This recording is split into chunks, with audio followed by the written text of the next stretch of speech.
জিনদের অভ্যাস হচ্ছে ওরা 24 ঘন্টার ভেতরে যে কোনো এক সময় হয় সাপ নাই বিড়াল, এগুলো হওয়াই লাগবে ওদের। এই জন্য রাতের বেলা অনেকে বের হওয়ার পরে কালো বিড়াল যারা দেখেন, সবগুলো কালো বিড়াল না, ওগুলো দুই একটা জিনও আছে। ওগুলো দেখলে আপনি একেবারে সরাসরি যদি দেখেন বলবেন আস্তাগফিরুল্লাহ অথবা লা হাওলা ওয়ালা কুওয়াতা ইল্লা বিল্লাহ। আর একটু বেশি পারলে আয়াতুল কুরসি পড়ে বুকে ফু দিয়ে নেবেন, নয়তো যদি দুষ্ট হয় আপনার একটা ক্ষতি করে দেবে। মুহাদ্দিস সাহেব নামাজ শেষ করার পরে ঘরের ভেতরে তাকিয়ে দেখলেন দুইটা সাপ খেলা করছে। পাশে গিয়ে বললেন, তোমরা যদি জিন হও চলে যাও, কারণ উনি জানে জিনেরা সর্পের রূপ ধারণ করে। একবার দুইবার তিনবার বলার পরে ওরা জায়গায় দাঁড়িয়ে আছে। উনি মনে করলেন এটা না সাপ হবে, ঘরের থেকে লাঠি এনে পিটিয়ে মেরে ফেললেন জায়গায়। এই জিনদের বাবা মা তাদের খবর হয়ে গেছে সন্তান কোথায়, অনুসন্ধান করতে করতে এসে মুহাদ্দিস সাহেবের ঘরের ভেতরে পেয়েছে। মুহাদ্দিসকে সহ দুইটা সন্তান মরা নিয়ে গেছে তার নিজেদের দেশে। জিনদের লক্ষ লক্ষ জিনেরা আছে, এটা তাফসিরে হাক্কানিতে পাবেন আপনি। আমি শিক্ষার জন্য বলছি। লক্ষ লক্ষ জিনদের সামনে জিনের পিতা ডাক দিয়ে বললেন, মুহাদ্দিস সাহেব, আপনি আমার দুইটা সন্তান পিটিয়ে মেরে ফেলেছেন। আমি ইচ্ছা করলে কোরআনের নির্দেশ অনুযায়ী আপনাকেও মেরে ফেলতে পারি। কারণ কেউ যদি কাউকে হত্যা করে তার তিনটা শরত আছে। 1 নম্বরে তাকে মেরে ফেলা লাগবে। 2 নম্বরে ওই লোকটা যদি জরিমানা দিয়ে দিয়ত দিয়ে তার পরিবারস্থ লোকদের কাছে ক্ষমা নিয়ে নেয়, এটার দ্বারাও তার মাফ হবে। আমাদের দেশে মানুষ হত্যা করার জন্য যে ফাঁসির অর্ডার দেওয়া হয়, 30 বছর জেল দেওয়া হয়, এটা কিন্তু কোরআনের নিয়ম না। আমি বহু মানুষকে এই 3টা বছর জেলে থাকা অবস্থায় মার্ডার মামলার আসামি দেখেছি। জিজ্ঞাসা করে, হুজুর, আমি অন্যায়ভাবে হোক আর ন্যায়ভাবে যেভাবে হোক একটা মানুষ মেরে ফেলেছি, আমার যে সরকার 30 বছর জেল দিল এই দেশের আইনে, আমার কি মাফ হয়ে যাবে? না। আপনি যাকে মারলেন এর বিনিময়ে এক কথা হচ্ছে আপনাকে মেরে ফেলা লাগবে। দ্বিতীয় কথা হচ্ছে, যদি মেরে ফেলা না হয়, ওই লোকটার আত্মীয় স্বজন যারা আছে, ছেলে মেয়ে, বাবা মা, স্ত্রী, তাদেরকে আপনার, ওরা যদি বলে 20 লাখ টাকা দেন আপনাকে মাফ করে দেব, আপনি যে ক্ষতি করলেন ওই টাকা দিলে আপনি মাফ পেয়ে যাবেন। 20 বছর 30 বছর আপনারা জেল খাটা লাগবে না। এটা ইসলামের নিয়ম ছিল। এটা কি ছিল? কোরআনে কারীম আয়াত শোনালেন জিনেরা, ইয়া আইয়ুহাল্লাযীনা আমানু কুতিবা আলাইকুমুল কিসাসু ফিল কতলা।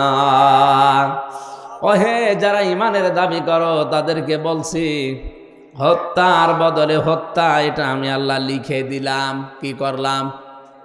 আরো জোরে বলেন। আল্লাহ কিন্তু ফারাজা শব্দটা দেননি। আলেম যারা আছেন তাদেরকে বলছে আল্লাহ কতিবা দিয়েছেন। ফরজ শব্দ দিলেও তো অর্থ হয়ে যেত, কাতাবা দিলেন কেন?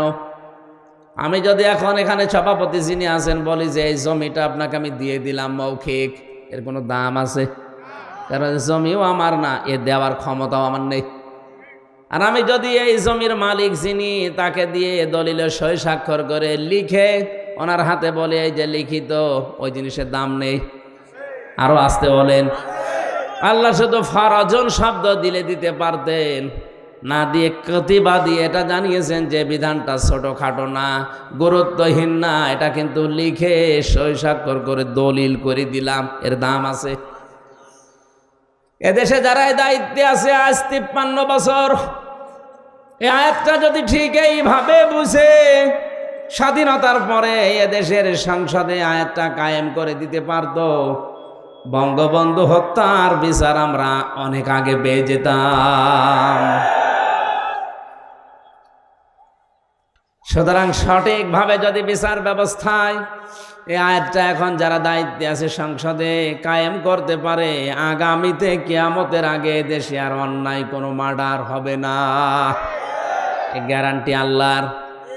আল্লাহর গ্যারান্টি আজ পর্যন্ত মিথ্যা হয়নি, হওয়ার সম্ভাবনা নেই। কথা বলেন না কেন? আপনি একটু মেনে দেখেন না কেন? ফামান তাবিআ হুদায়া ফালা খাউফুন আলাইহিম ওয়ালা হুম ইয়াহজানুন। আল্লাহ পাক বলেন যে হেদায়েত পাঠিয়েছি, এটা যদি অনুকরণ করে চলতে পারো, আমি গ্যারান্টি দিলাম কোনো ভয় নেই, কোনো চিন্তা নেই। যে সমস্ত ভয়গুলো মানুষ আজ করে, যে রাস্তায় গেলে আমরা অনেকেই খুন হয়ে যাই, বাড়িতে থাকলে অনেকে গুম হয়ে যায়, এই ভয়টা কোরআন গ্যারান্টি দিচ্ছে যে থাকবে না। আর কোরআন যদি না থাকে, ও ভয় দিন দিন আরো বাড়বে। এই জন্য আমাদের উচিত হচ্ছে ৯৬% মুসলমানের দেশে কোরআন এর এই আইনটা সংসদে পাশ হোক। কথা বলেন। কিয়ামতে অন্তত যে গলাগুলো সাক্ষী দিল, কিয়ামতের ওই ময়দানে আল্লাহ যেন এই কণ্ঠগুলোকে আমাদের এই আয়াতের পক্ষে থাকার কারণে সাক্ষী হিসাবে কবুল করেন। আরে ভাই, ছোটখাটো বিষয় কিয়ামতে আল্লাহ দেখবে। ইব্রাহিম নবীর পক্ষে ছিল একটা ব্যাঙ, এই জন্য ব্যাঙের পোশাক আল্লাহ পাক করে দিয়েছে।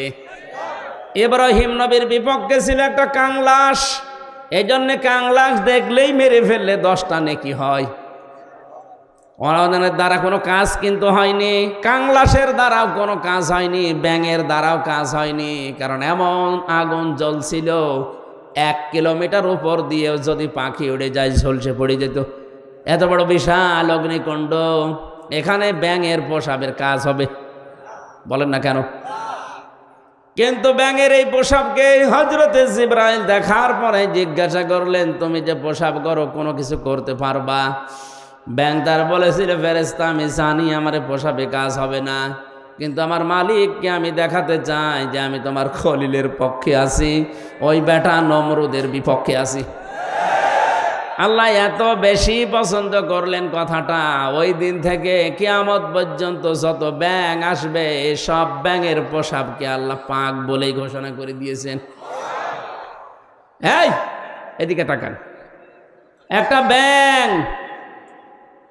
ইব্রাহিম নবীর পক্ষে থাকার কারণে যদি তার পোশাক পর্যন্ত পাক হয়ে যায়, আমরা যে নবীর পক্ষে আছি তিনি কিন্তু খলিলুল্লাহ না, তিনি হাবিবুল্লাহ।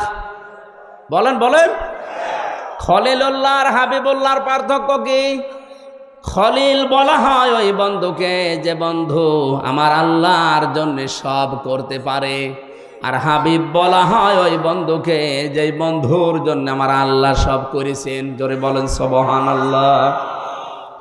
ইব্রাহিম নবীর পক্ষে থাকার কারণে যদি ব্যাঙের পোশাক পাক হয়ে যায়, আমরা মুহাম্মদ রাসূলুল্লাহ হাবিবুল্লাহর পক্ষে থাকলে আমাদের জীবন পাক হয়ে যাবে। এই জন্য আল্লাহর আয়াতের পক্ষে যারা সায় দিলেন, আপনি মানেন না সেটা আলাদা, কিন্তু আপনাকে রায় দেওয়া লাগবে যে আমরা এই আয়াতটা সংসদে দেখতে চাই। আজ হাজারো মানুষ জেলখানাতে, প্রায় 1 লাখের উপরে মানুষ এখন জেল খাটছে সারা বাংলাদেশে। অধিকাংশগুলোই লক্ষ্য করলে দেখা যায় মার্ডার মামলা। গাজীপুরের কাশিমপুর কারাগারে প্রায় 1200 মানুষ এখনো ফাঁসির দণ্ডাদেশ নিয়ে মাথায় নিয়ে কন্টেম ছেলে কাটাচ্ছে। 10,000 মানুষ ওখানে আছে, 4 জেল মিলে প্রায় 1200-1300 মানুষ শুধু ফাঁসির আসামি। এদের 1 নাম্বার অপরাধ হচ্ছে এরা মানুষ হত্যা করেছে, এই কারণেই তো ফাঁসি দেয়। জিনদের পিতা ডাক দিয়েছে, মুহাদ্দিস সাহেব আমি কিন্তু আয়াত অনুযায়ী আপনাকে মেরে ফেলতে পারি, কিন্তু আমার একটা হাদিস জানা আছে, কোনো সৃষ্টি যদি তার আকৃতি পাল্টিয়ে ফেলে তাকে মেরে ফেললেও কোনো গুনাহ নেই। আমার সন্তান 2টা তাদের নিজেদের আসল আকৃতি পাল্টিয়ে সর্পের আকার ধারণ করেছে। আপনি যেটা বললেন যে 3বার তাদের বলার পরেও তারা শোনে নাই, এই জন্যে আপনি না বুঝতে পেরে মেরে ফেলেছেন। আমি আপনার কোনো দোষ দিতে চাই না, তবে একটা কথা, যে কোরআন শুনতে গিয়ে জীবন গেছে, স্থান ত্যাগ করে নাই, আপনার এই মধুর কণ্ঠ দিয়ে আমাদেরকে ওই কোরআন থেকে একটা কিছু শুনিয়ে বিদায় করেন। মুহাদ্দিস শাহ ওয়ালিউল্লাহ দেহলভী রহমতুল্লাহ আলাইহি তার মধুর কণ্ঠ দিয়ে কোরআনের সবচাইতে সুন্দর সূরা যেটা সূরা রহমান তেলাওয়াত করে শোনালেন, আর রহমানু আল্লামাল কুরআন খলাকাল ইনসানা আল্লামাহুল বায়ান।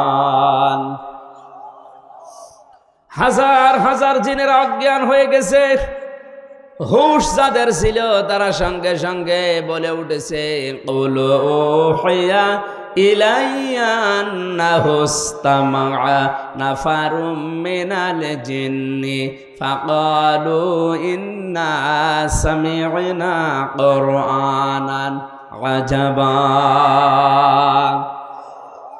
তারা বলেছে অবশ্যই যে ওহী শুনলাম এটা আশ্চর্য কোরআন। শব্দের দিকে খেয়াল করেন, ইয়াহদি ইলার রুশদি ফাআমান্না বি। এই এদিকে তাকান, ইয়াহদি ইলার রুশদি ফাআমান্না বি। যে কয় মিনিটে আমরা কোরআন শুনেছি, এ কোরআন আমাদেরকে হেদায়েতের পথ বলে দিয়েছে। আপনি মনে হয় বুঝতে পারেননি, জেনেরা কোরআন শুনেছিল কয়দিন? মাত্র কয়েক মিনিট। কয়েক মিনিট লাগে সূরা রহমান পড়তে।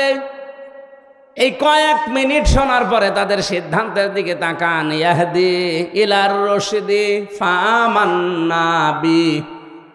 এ কোরআন আমাদেরকে হেদায়েতের পথ বলে দিয়েছে, আমরা ঈমান আনলাম। ওয়ালান নুশরিকা বিরাব্বিনা আহাদা। জীবন চলে গেলেও কোনোদিন আল্লাহর সাথে আমরা শরীক করব না। এখানে আলেম নেই?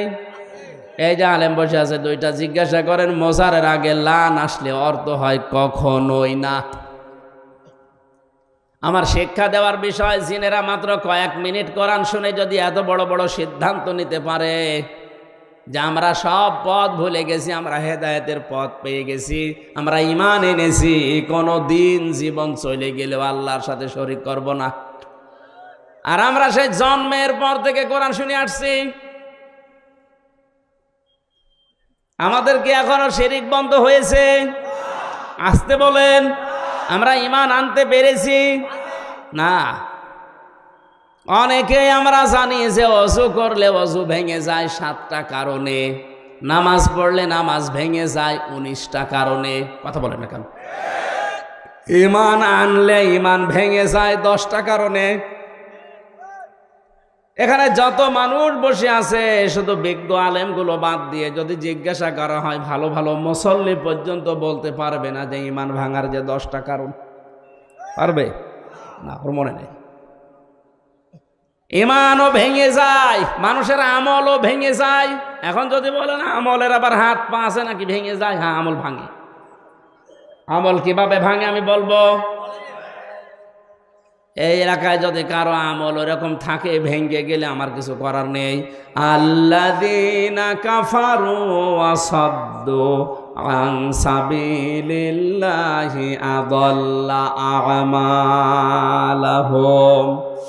সূরা মুহাম্মদের প্রথম আয়াতে আল্লাহ জানিয়েছেন, যারা কুফরি করে আর যারা আল্লাহর পথে বাধা সৃষ্টি করে, আযাল্লা ইউদিল্লু বাবে ইফআল, বাংলা অর্থ দাঁড়িয়েছে আমলের বহু বচন আমাল। কোন মানুষ যদি কুফরি করে আর আল্লাহর পথে বাধা সৃষ্টি করে, সে যেভাবে হোক ওর জীবনের পেছনের আমল আল্লাহ সব নষ্ট করে দিয়েছে, ভেঙে ফেলেছে। এ কোরআন শুনতে আসবে মানুষ আল্লাহর পথে না শয়তানের পথে? আরো জোরে বলেন। মাওলানা আমিনুলকে যারাই বাধা দিয়েছে, আমি সজ্ঞানে স্বেচ্ছায় একেবারে বাস্তবতার সাথে মিলিয়ে কোরআন সামনে নিয়ে বলছি, আপনি নামাজ পড়তে পারেন, পাগড়ি মাথায় দিতে পারেন, হজ করতে পারেন, কোরআন অনুষ্ঠান চালু হবে বাধা দেওয়ার জন্য যারাই বিভিন্ন কায়দায় চেষ্টা করেছেন, আপনার আমল ভেঙে গেছে। কোন হুজুর নিয়ে আসবেন? এবার নিয়ে আসেন। যদি মনে করেন না বানিয়ে বলছি, সূরা হুজুরাতের 2 নম্বর আয়াতের ব্যাখ্যা আছে। বিশ্ব নবীর উপরে যদি কেউ কথা বলে তাহলে তার আমল আল্লাহ নষ্ট করে দেয়, অথচ লোকটা জানেও না যে আমার আমল নষ্ট হয়ে গেল কি করে। লা তারফাউ আসওয়াতাকুম ফাওকা সাওতিন নাবিয়্যি ওয়া লা তাজহারু লাহু বিল কওলি কাজহারি বা'দিকুম লিবা'দিন আন তাহবাতা আমালুকুম ওয়া আনতুম লা তাশউরুন।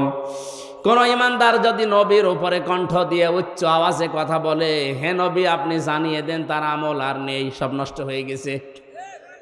এই আয়াত আমি বানালাম। কাবা এখনো পর্যন্ত মসজিদে নববীতে নবীজির রওজার উপরে এটা স্বর্ণের অক্ষর দিয়ে লেখা আছে। আপনি বলেন তো এখানে নবী আছে কিয়ামত পর্যন্ত দুনিয়ায় আসবে? আরো জোরে বলেন বলেন। তো নবী তো আসবে না কিয়ামত পর্যন্ত, এই আয়াতটা আল্লাহ কোরআনে দিল কেন? আবার তারফাউ মোজারে দিয়েছেন, এই কারণেই দিয়েছেন বর্তমান ভবিষ্যৎ প্রেজেন্ট ফিউচার। কারণ কিয়ামত পর্যন্ত নবী আসবে না, নবীর ওয়ারিস আলেমরা আসবে। মাওলানা আমিনুল যাই হোক, ওনারে নিয়ে অনেক সমালোচনা আমিও শুনেছি হোক, কিন্তু নামের আগে তো আলেম লিখা আছে। কথা বলেন না কেন? আপনি এইটা অস্বীকার করতে পারবেন যে উনি কামেল পাস করেনি? অন্তত এই দেশের শিক্ষা ব্যবস্থা অনুযায়ী উনি তো আলেম, এ দেশে সবাই জানে মাওলানা আমিনুল সিরির বন্দরের আলেম। আপনি যাই করেন না কেন, উনি তো আর গানের অনুষ্ঠান দেয়নি যে আপনি বন্ধ করে দেবেন। কোরআন শোনার যে ব্যবস্থা করার জন্য চেষ্টা চালিয়েছিল, এমনি এমনি চোখ দিয়ে ওর পানি বের হয়নি। একটা মানুষ কতটা দুঃখ পেলে 15 দিন ঘুমাতে পারেনি, আপনাদেরকে কোরআনে কারিম শোনাবে এই জন্যে। সুতরাং কোরআন শুনতে যারা বাধা সৃষ্টি করেছেন, সে যেভাবেই হোক না কেন আপনার আমল কিন্তু ভেঙে গেছে। এই এদিকে তাকা। নামাজ ভেঙে যাওয়ার কারণ আমরা জানলাম কয়টা? 19টা। কয়টা? ওযু ভেঙে যাওয়ার কারণ কয়টা? আমল ভেঙে যাওয়ার কারণ কয়টা? 2টা। আন্দাজে শুনছে। সূরা মুহাম্মদের প্রথম আয়াত দলিল দিলাম না যে 2টা? কথা বলেন না কেন? পৃথিবীর যে কোনো জিনিস আপনি দেখবেন সেটা নষ্ট হয়ে যাওয়া, ভেঙে যাওয়ার একটা পথ আছে। আমাদের যে আমল আছে, এই আমল ভেঙে যায় এই কারণে, নামাজ ভেঙে যায় এই কারণে, রোজা ভেঙে যায় এই কারণে, হজ ভেঙে যায় এই কারণে, যাকাত নষ্ট হয়ে যায় এই কারণে। যাকাতের আবার জায়গা আছে 8টা। কয়টা? 8টা বাদ দিয়ে যদি মানুষ 9 নাম্বার জায়গায় দেয়, তাহলে ওই যাকাত ভেঙে যাবে, নষ্ট হয়ে যাবে। জান্নাত যাওয়ার জন্য যেটা আসল দরকার ঈমান, ঈমানও মাঝে মাঝে ভেঙে যায়। আসতে বলেন। ঈমান ভাঙে না? ঈমান ভাঙার কারণ 10টা। কয়টা? আমি সংক্ষেপে আপনাকে লিখে নেওয়ার জন্য বলছি, কাজে লাগবে লিখেন। ঈমানও মানুষের ভেঙে যায়। 1 নম্বরে সূরা জুমারের 65 নাম্বার আয়াতের দলিলটা আছে। আমি শুধু থিওরিগুলো বলছি, বাড়িতে মিলিয়ে নিয়েন। 1 নম্বরে দুনিয়ায় কেউ যদি শিরিক করে, তার ঈমান ভেঙে যায়, নষ্ট হয়ে যায়। ওই ঈমান নিয়ে জান্নাতে যাওয়া সম্ভব না। 2 নম্বরে কেউ যদি কুফরি করে, কুফরি মানে কি? ঢেকে ফেলা। কুফরি মানে অস্বীকার করা, ঢাকনা দেওয়া, চেপে রাখা, গোপন করা। আল্লাহর কোনো বিধান জানার পরে যদি কেউ চেপে রাখে, গোপন করে, সেও প্রকারান্তে কাফের, তারও ঈমান ভেঙে গেছে। আর এইটা বাংলাদেশে এখন বেশি। 3 নম্বরে কেউ যদি নেফাকি করে,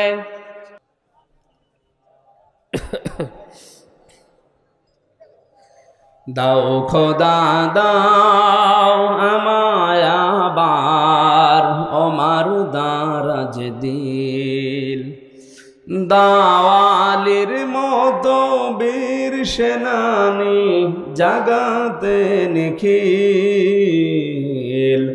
দাও খোদা দাও আমায় আবার ওমার দারাজ দিল।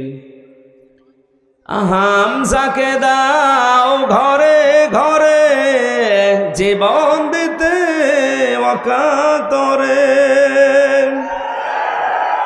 হামজাকে দাও ঘরে ঘরে জীবন দিতে ওয়াকাতরে।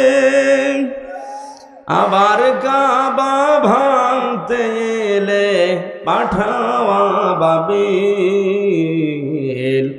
দাও খোদা দাও আমায় আবার ওমার দারাজ দিল।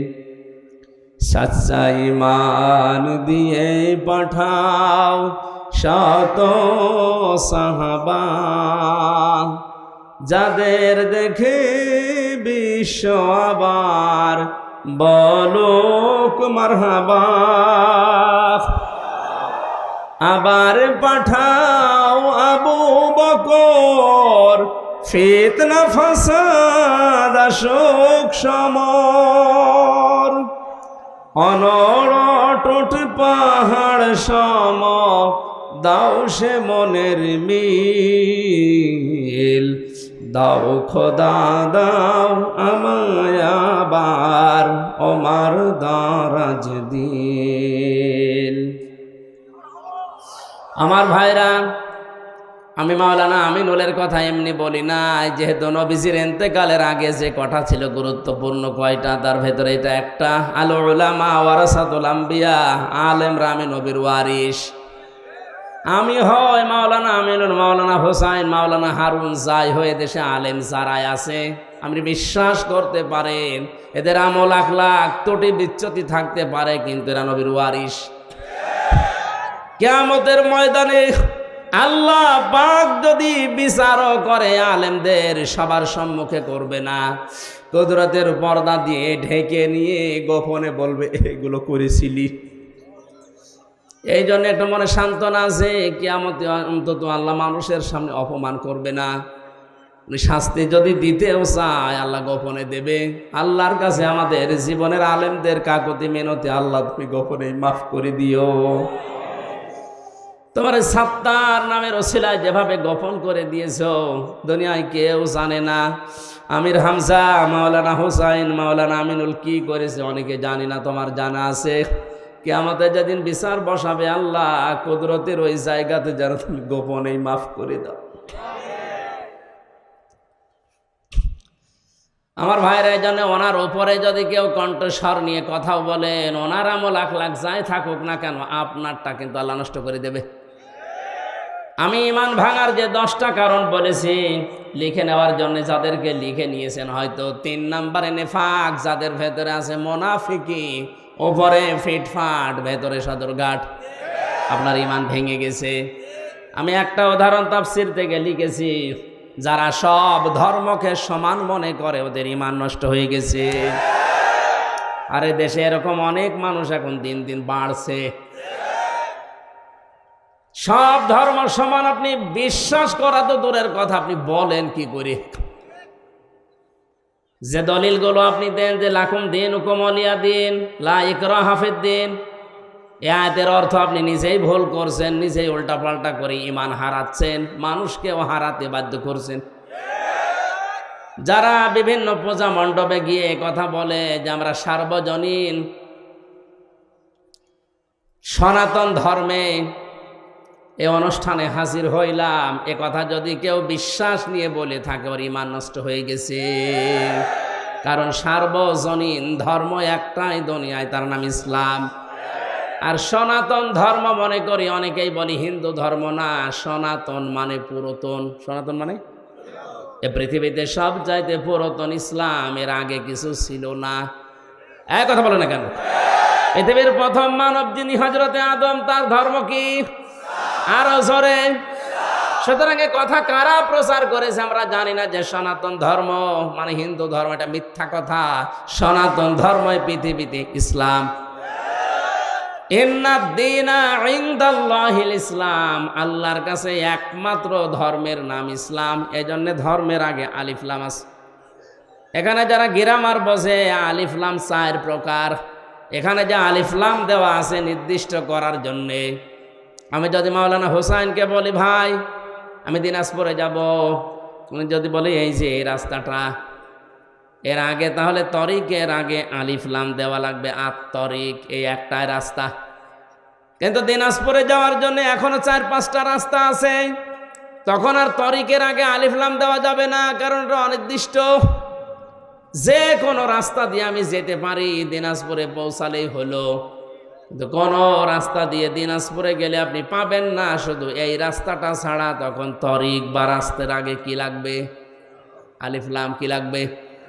যত ধর্ম দুনিয়ায় আছে সব ধর্মের ব্যাপারে আল্লাহর বক্তব্য এই, সবগুলো শয়তানের আবিষ্কার করা, আমি আল্লাহর আবিষ্কার করা ইসলাম। আমাইয়াবতাগি গায়রাল ইসলামি দীনান ফালা ইকবালা মিনহু। ইসলাম বাদ দিয়ে অন্য কোনো ধর্ম নিয়ে, অন্য কোনো জীবন ব্যবস্থা নিয়ে কেউ যদি আল্লাহকে রাজি করতে চায়, ওর জীবনের কোনো কিছু আল্লাহ কবুল করছে না, করবে না। তাহলে আয়াতগুলো দ্বারা কি প্রমাণ হয়? সব ধর্ম সমান? আরো জোরে। অনেকে এখন ফতোয়া বের করছে যে আমরা উদারতা দেখাতে গিয়ে বলি আপনি কি আল্লাহর চাইতে বেশি উদার? আশা করছি এটা যারা ভুল বুঝে হোক আর জেনে শুনে হোক ষড়যন্ত্র করে বলছেন, আপনার ঈমান ভেঙে গেছে। 4 নম্বরে, নবী ছাড়া যারা অন্য কারো আদর্শ ভালো মনে করে। কয়েকদিন আগে একটা জরিপ পেয়েছিলাম, এদেশে বিশ্ব নবীকে একমাত্র আদর্শ মেনে চলে মাত্র 100 জনের 15 জন। তাহলে এই যে পয়েন্টগুলো আমি কোরআন থেকে হাদিস থেকে লিখেছি, প্রত্যেকটার পেছনে হায়াতের দলিল আছে। আমি দলিলগুলো লম্বা করে বলতে পারছি না, শুধু আমার সাবজেক্টে যাব। তাই যারা আজ বিশ্ব নবী বাদ দিয়ে অন্য কাউকে আদর্শ মানে, তাদের সংখ্যা এই দেশে 85 জন। কত? আর একমাত্র যারা বিশ্ব নবীকে উসওয়াতুন হাসানা মানে, ওদের সংখ্যা মাত্র 15 জন। আপনি হিসাব করে বলেন, আমরা খালি চিল্লাই যে দেশে 96% মুসলমান। হ্যাঁ, মুসলমান আছে, ওই আদমশুমারিতে আছে, আর ওই আগা কাটা আছে। অনেকেই ভাবে যে আগা কেটে দিলেই মুসলমান। ছাগল কি? ছাগলের তো দিয়ে, ছাগলের দেয় না। না, ভুল যারা করছেন আপনাকে সংশোধনী দিলাম, আশা করছে আপনার বিবেক খুলবে। এরপরেও যদি আপনি একেবারে সে আবু জেহেলের মতো অনড় হয়ে থাকেন, আমার মনে হয় আপনার হেদায়েত কপালে আর নেই। 5 নম্বরে, আল্লাহর বিধান যাদের ভালো লাগে না, এটা সূরা মুহাম্মদের 9 নম্বর আয়াতে আছে। এদেশে এখন নেই। একই আল্লাহর বিধান কোরআনে কারিমে আকিমুস সালাত খুব আদায় করছে, আতুজ যাকাত খুব দিয়ে দিচ্ছে, কিন্তু একই আল্লাহর বিধান আনাকিমুদ্দিন, দিন কায়েম করো, ওয়ালা তাতাফাররাকু ফি, এই বিষয়ে কোনো ফতোয়াবাজি করো না। এখানে ওর খবর নেই। দিনটা যে কায়েম করা ফরজ নামাজের মতো, রোজার মতো, অনেকেই জানেও না ও মানেও না। অথচ পৃথিবীতে যত নবী এসেছিলেন, আমি আলেমদের বলছি, প্রত্যেকটা নবীর শরীয়তে কম বেশি কোনো মাসলা মাসাইল নিয়ে একটু ঝামেলা ছিল। হয়তো অনেক নবীর সাথে আমাদের নবীরটা মেলেনি। যেমন হযরতে মুসা আলাইহিস সালামের জামানায় কারো শরীরে যদি লাপাক লেগে যেত, ওই জায়গাটা এরকম মুছে ফেললেই হয়ে যেত। হযরতে ঈসা নবীর জামানায় একটু কঠিন ছিল, কোনো জায়গায় নাপাক লেগে গেল চামড়া খুশিয়ে খুশিয়ে তুলে ফেলে লেগে লাগতো। আল্লাহ পাক কঠিনটাও দেননি, একেবারে সহজটাও দেননি, আমাদের মাঝামাঝি শরীয়ত দিয়েছেন যে চামড়াও তোলা লাগবে না, আবার মুছে ফেললেও হবে না, 3 বার ধুয়ে ফেলা লাগবে। হ্যাঁ, এই যে মাসলা মাসালে হয়তো বিভিন্ন নিয়ম নীতি নিয়ে মতপার্থক্য ছিল, কিন্তু আদম থেকে শুরু করে আমাদের নবী পর্যন্ত প্রত্যেকের মিশন একটাই ছিল, আনাকিমুদ্দিন ওয়ালা তাতাফাররাকু ফি। নামাজ যেভাবে কায়েম করো, রোজা যেভাবে ফরজ মনে করে করো, দিন কায়েম করা কিন্তু ঠিক ওই রকম ফরজ। আর এই বিষয়ে কোনো পার্থক্য, মত পার্থক্য, ফতোয়াবাজি, দলাদলি চলবে না। আর যত দলাদলি মত পার্থক্য সব এই জায়গায় এসে, এদেশে মানুষ যত তার চাইতে দল বেশি। এটা মিথ্যা কথা, কারণ এমনও লোক আছে 1 জন 2 3 দল করে, যখন যে দল উনি ওই দলের কর্মী, যেদিকে বৃষ্টি পড়ে ওইদিকে ছাতা ধরে, এরকম মানুষ আছে না নেই? আল্লাহর কোন বিধানকে আপনি যদি খারাপ মনে করেন, হ্যাঁ আপনার বুঝে আসছে না, সেটা আলাদা কথা বলছেন।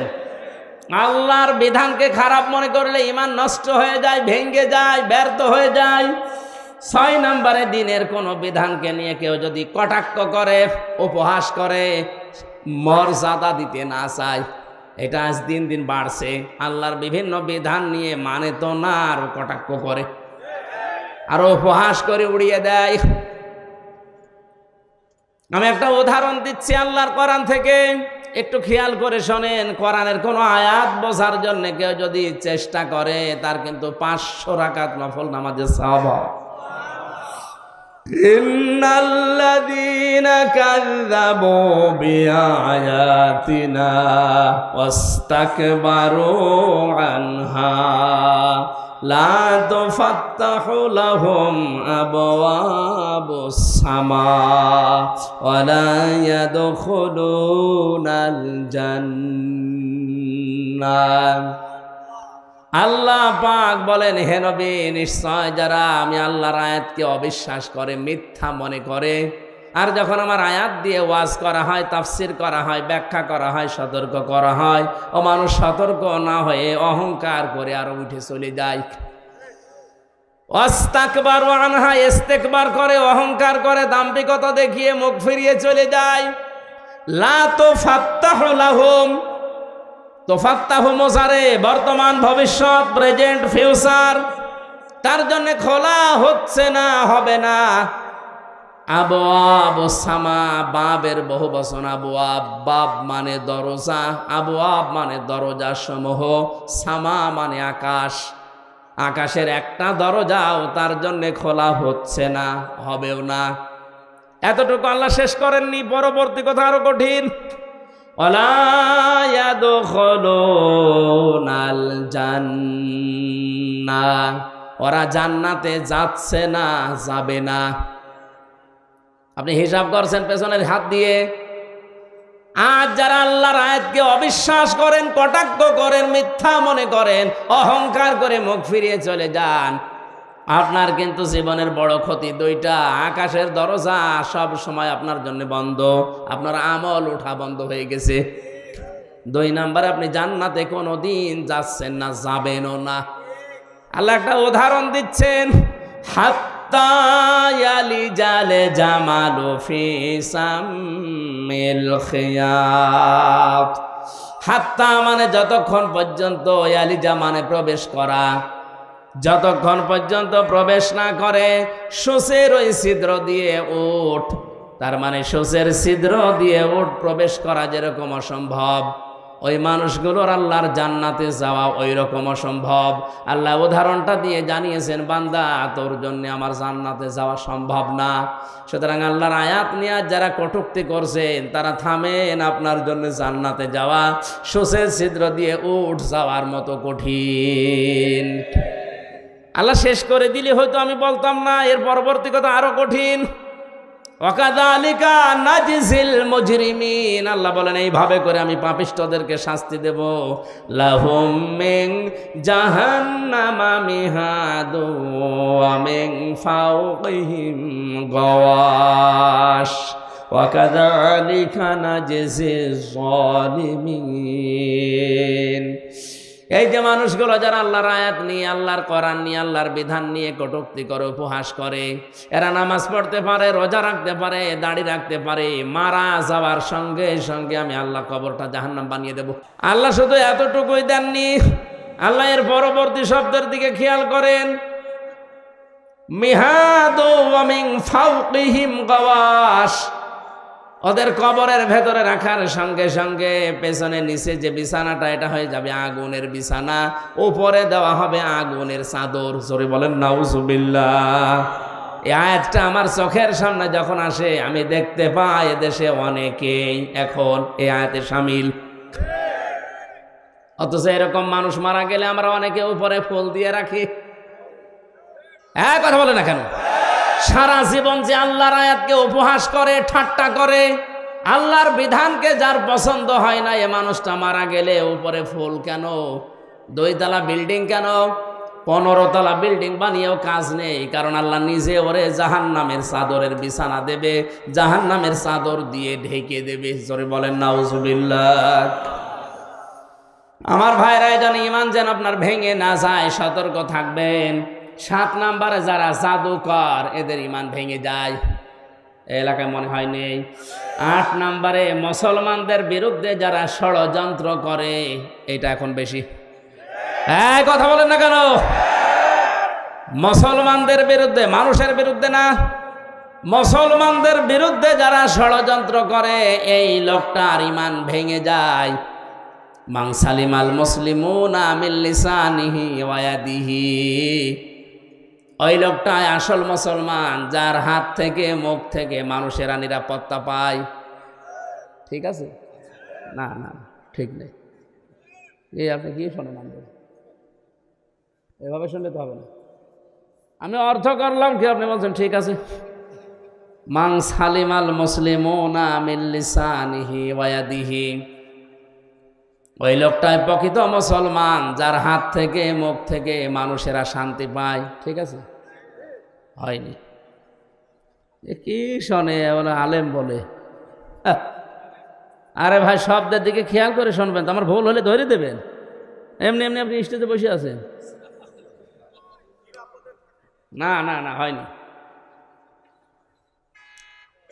এখানে কিন্তু এই জন্যই তাফসীর মাহফিলে আসা লাগে। সূক্ষ্ম কিছু শব্দ যেগুলো ক্লাসে পাওয়া যায় না, এই শব্দগুলো গবেষণা করে বের করা লাগে। কোন মানুষ যদি মানুষ হয়ে মানুষের ওপরে জুলুম করে, তার বিরুদ্ধে কিন্তু আল্লাহর মামলা আছে, এটা আলাদা বিষয়। সূরা শুরার 42 নম্বর আয়াতে আল্লাহ দলিল দিয়েছেন, ইন্নামাস সাবিলু আলাল্লাযিনা ইয়াজলিমুনান নাস। আমি আল্লাহর মামলা, আমি আল্লাহর অভিযোগ তাদের বিরুদ্ধে যারা মানুষ হয়ে মানুষের উপরে জুলুম করে। আল্লাহ এখানে ইয়াজলিমুন আল মুসলিমুনা দেয়নি, দিয়েছে ইয়াজলিমুনান। বলেন বলেন, হিন্দু কি মানুষ না? খ্রিস্টান, ইহুদি? তাহলে মানুষ পদবাচ্যে যারা বিবেচিত, সে যে ধর্মের হোক, ওর ওপরে কেউ যদি জুলুম করে, তার অধিকার নষ্ট করে, তার বিরুদ্ধে মামলা কার? এটা আলাদা বিষয়। কিন্তু এখানে আল্লাহর নবী নাস শব্দ দেননি, দিয়েছেন মুসলিমুনা। কি দিয়েছেন? আমি এইটা বোঝানোর জন্যই বলছিলাম, ওই লোকটাই আল্লাহর কাছে প্রকৃত মুসলিম, যার হাতের দ্বারা আর মুখের দ্বারা মুসলমানেরা নিরাপত্তা পায়। আপনি কেমন মুসলমান? আপনার হাতের দ্বারা আর মুখের দ্বারা মুসলমানেরা শান্তিতে থাকে না, আরো আতঙ্কে থাকে। এখানে ইয়াদি মানে এই হাত শুধু না, ক্ষমতার হাত। এক কথা বলেন, আইনের হাত, টাকা পয়সার হাত, প্রভাব প্রতিপত্তির হাত, এই হাতও হতে পারে। এক একটা শব্দের প্রায় 33টার উপরে অর্থ আছে, সর্বনিম্ন 33টা, উপরে 99টা। যেখানে যেই শব্দটা খাটবে, অ্যাপ্রোপ্রিয়েট হবে, ওইটা ওই জায়গায় আপনাকে লাগানো লাগবে।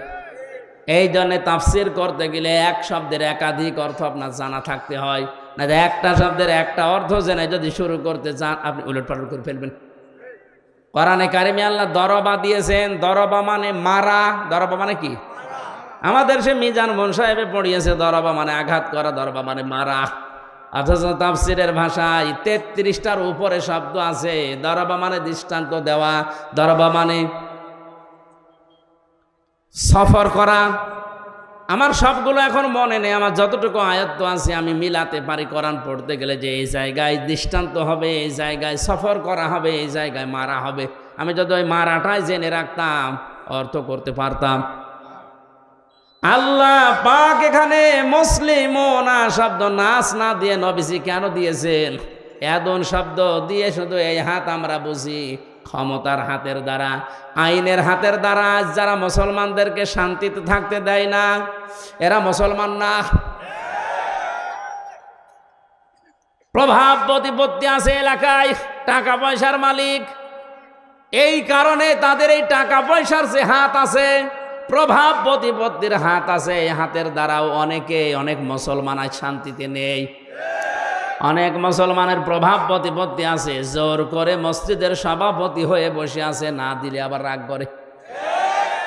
এটা একটু বেশি হয়ে গেল। হ্যাঁ, মসজিদের সভাপতি হওয়ার জন্য কমপক্ষে 5টা গুণ লাগে। কয়টা? না ভাই, আমার এই ওয়াজ করার দরকার নেই। অনেক সভাপতি শেষে বলবো আমার দরকার নেই, আমি ছেড়ে দিলাম, তোরা চালাগা যা। আপনি ছেড়ে দিলেও অসুবিধা নেই। এখন যারা সংসদ সদস্য কয়েকদিন আগে থেকে আওয়াজ তুলেছে, বাংলাদেশেও কলকাতার মমতার মতো এই দেশে ইমাম আর মুয়াজ্জিনদের সরকারিভাবে বেতন দেওয়া লাগবে। এই দাবির পক্ষে আমাদের এই সংসদ সদস্য যিনি পিরোজপুরের, উনি বলেছে, তার পক্ষে আছে না নেই?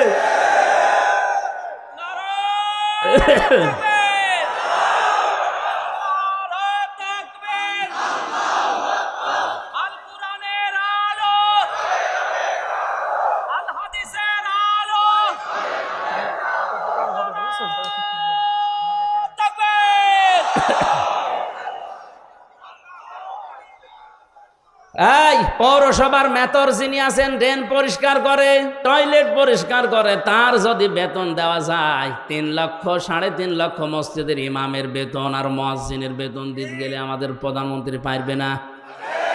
564টা মডেল মসজিদ বানিয়েছে, এখানে যদি বেতন দিতে পারে ইমাম মুয়াজ্জিনের, 3.5 লাখ মসজিদের ইমাম মুয়াজ্জিনের বেতনও দিতে পারবে।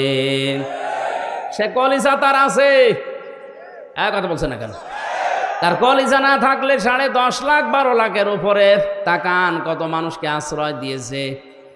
চীন এত বড় রাষ্ট্র, একটা মানুষও নেয়নি। কথা বলছে না কেন? আর সমালোচনা আলোচনা তার বিরুদ্ধে পক্ষে বিপক্ষে আছে, কিন্তু তার কয়েকটা কাজ কিন্তু খুব ভালো। বিশেষ করে একটি খামার একটি বাড়ি, এই প্রকল্পের মাধ্যমে অনেকে আজ একটা কর্মজীবন পেয়েছে, একটা মাথা গোজার ঠাঁই পেয়েছে। প্রধানমন্ত্রীর জীবনে কিছুই যদি আল্লাহর ভালো না লাগে, এই কাজটা ভালো হবে, কারণ এটা কোরআনে কারিমের সূরা মুদ্দাসসির থেকে নেওয়া। আলাম নাকুন নুতিউমুল মিসকিন, হে নবী আপনি মিসকিনদেরকে খাবার দেবেন, যারা দেয় না তারা মুসলমান দাবি করলেও জাহান্নামে যাবে। সুতরাং শুধু নিজে খেয়ে পরে বাঁচবেন, এতিম মিসকিন অসহায় মানুষের খবর রাখবেন না, আপনি জান্নাতে যেতে পারেন না। উনি হয়তো এই আয়াত থেকে এই শিক্ষাটা নেওয়ার জন্য একটি খামার একটি বাড়িয়ে প্রকল্প চালু করেছিল। আর দুর্নীতি হয়েছে, হয়তো অনেকে একটি খামার একটি বাড়ি বানাতে গিয়ে মাসের বদলে রড দিয়েছে, আমরা জানি, কিন্তু কাজ তো করেছে। যারা দায়িত্ব পেয়েছিল ওরা 2 নাম্বারই করলে উনি ওখানে ঢাকা থেকে করবে কি?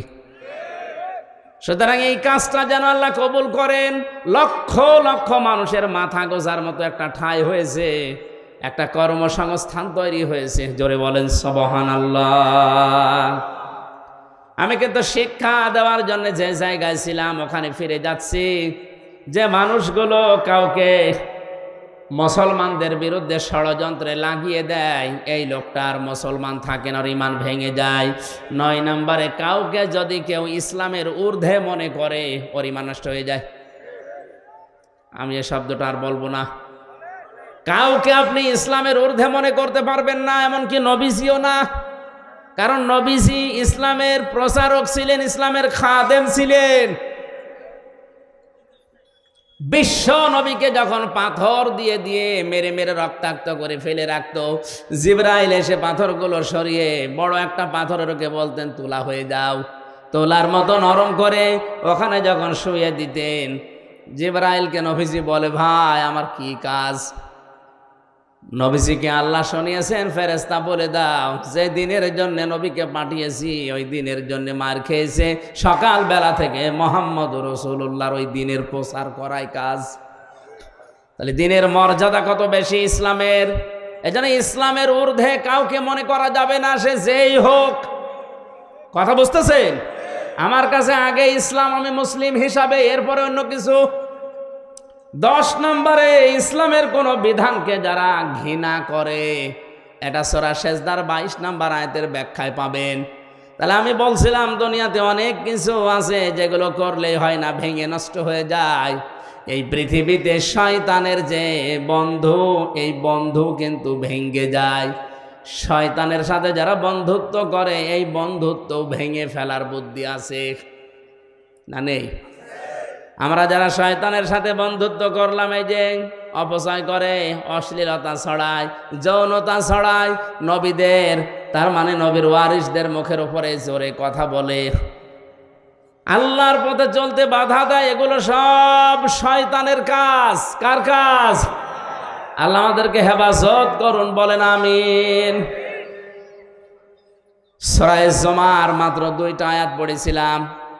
এমন গুরুত্বপূর্ণ বিষয় আল্লাহ আয়াতের ভেতরে দিয়েছেন, একটু খেয়াল করে তাফসীর আকারে শোনেন। ইয়া আইয়ুহাল্লাযীনা আমানু ইযা নুদিয়া লিস-সালাত,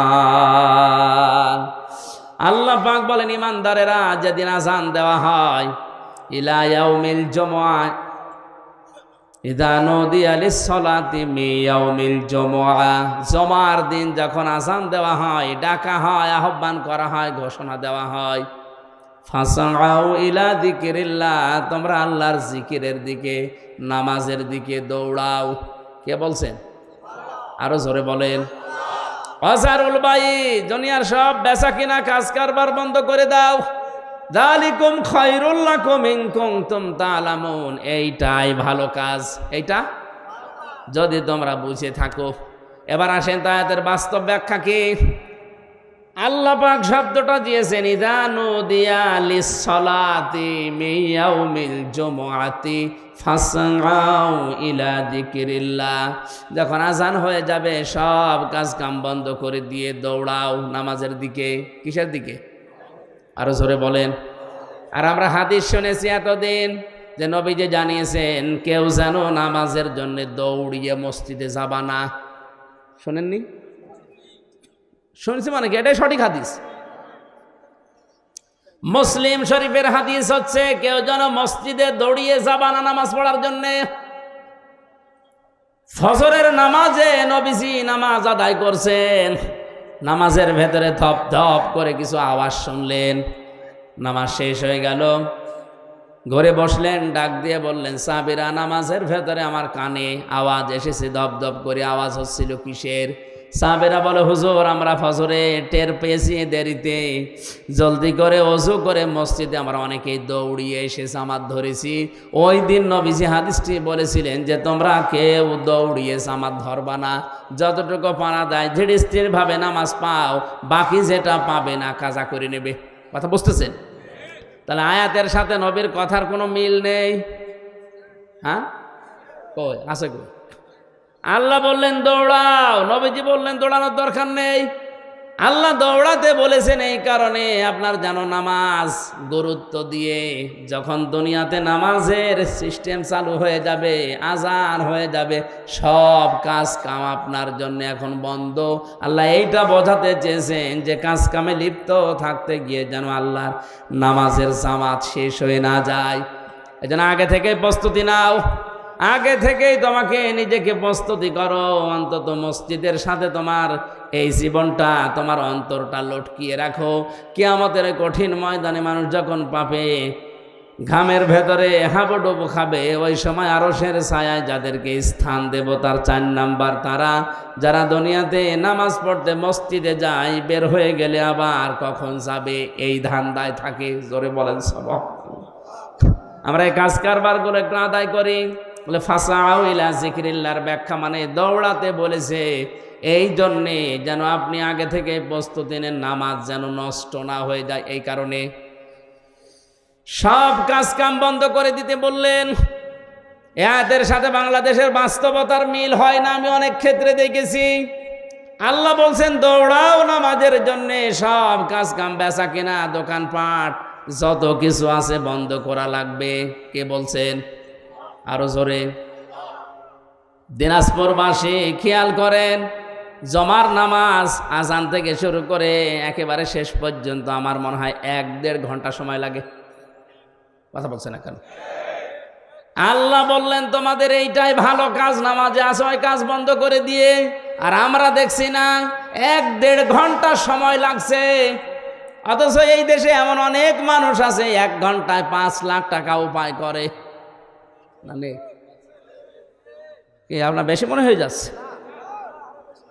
ঢাকাতে ডাক্তার মতিয়ার রহমানের বাড়ি খুলনা, অনেক পিত্তথলির পাথর বের করেন অপারেশন ছাড়া। ওনার 15 মিনিট সর্বোচ্চ সময় লাগে এক একটা অপারেশন করতে, 1,20,000 করে টাকা নেয়। তো 1 ঘন্টায় যদি 4টা 5টা করে কত টাকা হয়? উনি 1.5 ঘন্টা নামাজ পড়তে গেলে কমপক্ষে 7 লাখ টাকা ওনার লস হবে। কথা বলছেন এখন উনি যদি এই আয়াতের প্রশ্ন করে, আল্লাহ তোমার সাথে তো আমার বাস্তবতা মেলে না, তুমি বলছো যালিকুম খায়রুল লাকুম, এইটাই ভালো কাজ, অথচ আমি দেখলাম না নামাজ পড়তে গেলে আমার 7 লাখ লস, তা আমার তো লাভ হচ্ছে না লস হচ্ছে, তাহলে কোরআনের এই আয়াত ভুল। কেন আল্লাহ যালিকুম খায়রুল লাকুম দিয়েছেন, এইটাই ভালো কাজ? ইন কুনতুম তা'লামুন, যদি তোমরা জানো। এবার আসেন ব্যাখ্যায়। আল্লাহ এই কারণে দিয়েছেন, আপনি 1.5 ঘন্টায় 7 লাখ টাকা উপায় করলেন। যে সমাজে নামাজ নেই, নামাজের শিক্ষা নেই, হাসপাতাল থেকে অপারেশন করে 7 লক্ষ টাকা ব্যাগে নিয়ে আপনি ব্রিফকেসে ভরে যাচ্ছেন বাড়িতে, 1-1.5 কিলোমিটার দূরে মনে করেন বাড়ি। রাস্তায় যাবার সময় যে সমাজে নামাজ নেই, সমাজে চুরিদারি, ছিনতাই, হাইজাকার, ডাকাতি নেই। আসতে বলেন। এখন আপনি 7 লাখ উপায় করে যাচ্ছেন, ও সমাজে তো নামাজ নেই। আপনার টাকা নেওয়ার সঙ্গে সঙ্গে বাড়িতে যাওয়ার রাস্তায় যদি ছিনতাইকারী ধরে, যদি চাই, আপনি দিতে না চাইলে আপনাকে মেরেও ফেলতে পারে। আল্লাহ এই কারণে নামাজের গুরুত্ব দিলেন, কারণ নামাজ যদি কায়েম হয়ে যায়, নামাজের শিক্ষাগুলো যদি ব্যক্তি, পরিবার, সমাজ, রাষ্ট্রে এসে যায়, 7 লাখ না 7 কোটি টাকা সঙ্গে নিয়ে গেলেও তোমার মনে আল্লাহ ছাড়া আর কোনো চোর, ডাকাত, হাইজাকার, ছিনতাইকারীর ভয় থাকবে না। এরকম একটা পরিবেশ আল্লাহর নবী মদিনায় গঠন করেছেন না করেন নাই? আরো জোরে।